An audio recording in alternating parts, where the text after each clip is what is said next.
से एक साल पहले भारतीय लोकतंत्र के इतिहास में एक नया स्वर्णिम अध्याय जुड़ा।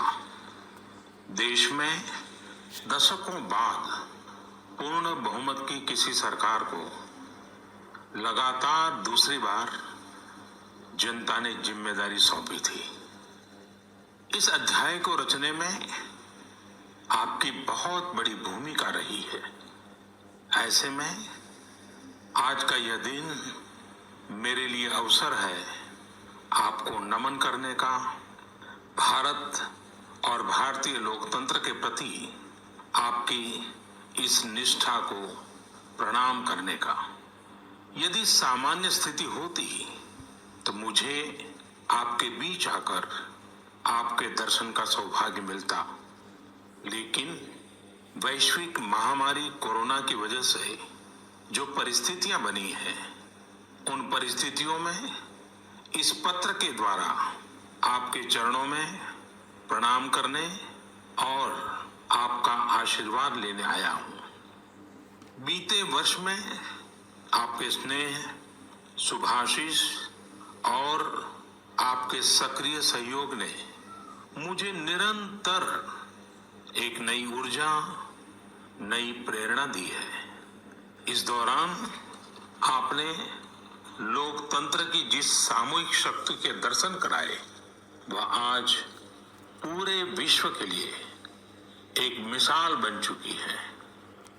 6 साल पहले वर्ष 2014 में आपने, देश की जनता ने देश में एक बड़े परिवर्तन के लिए वोट किया था।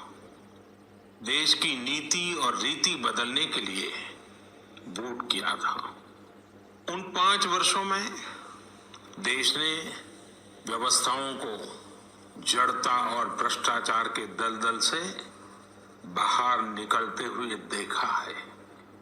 उन 5 वर्षों में देश ने अंत्योदय की भावना के साथ गरीबों का जीवन आसान बनाने के लिए गवर्नेंस को परिवर्तित होते देखा है। उस कार्यकाल में जहां विश्व में भारत की आन बान शान बढ़ी, वहीं हमारे गरीबों के बैंक खाते खोलकर, उन्हें मुफ्त गैस कनेक्शन देकर, मुफ्त बिजली कनेक्शन देकर, शौचालय बनवाकर, घर बनवाकर गरीब की गरिमा भी बढ़ाई। उस कार्यकाल में जहां सर्जिकल स्ट्राइक हुई, एयर स्ट्राइक हुई, वहीं हमने 1 rank 1 pension, 1 nation 1 tax, GST, किसानों की एमएसपी की बरसों पुरानी मांगों को भी पूरा करने का काम किया। वह कार्यकाल देश की अनेकों आवश्यकताओं की पूर्ति के लिए समर्पित रहा।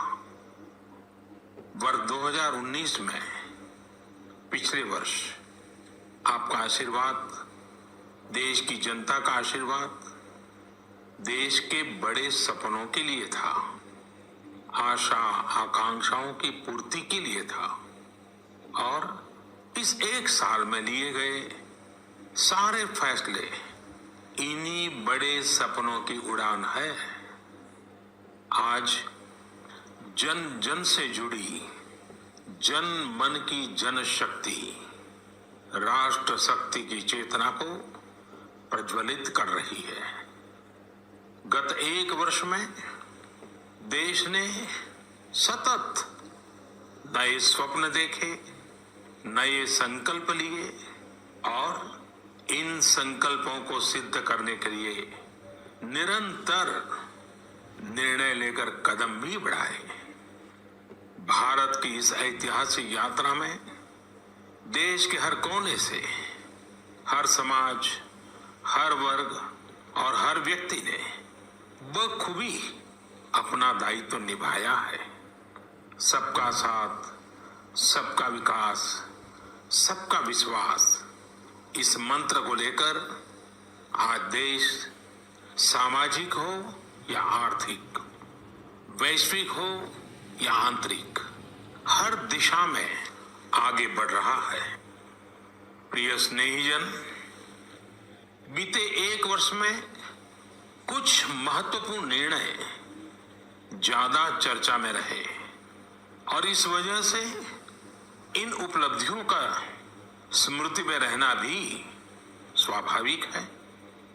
राष्ट्रीय एकता अखंडता के लिए आर्टिकल 370 की बात हो, सदियों पुराने संघर्ष के सुखद परिणाम राम मंदिर निर्माण की बात हो, आधुनिक समाज व्यवस्था में रुकावट बना ट्रिपल तलाक हो या फिर भारत की करुणा का प्रतीक नागरिकता संशोधन कानून हो, ये सारी उपलब्धियां आप सभी को स्मरण है।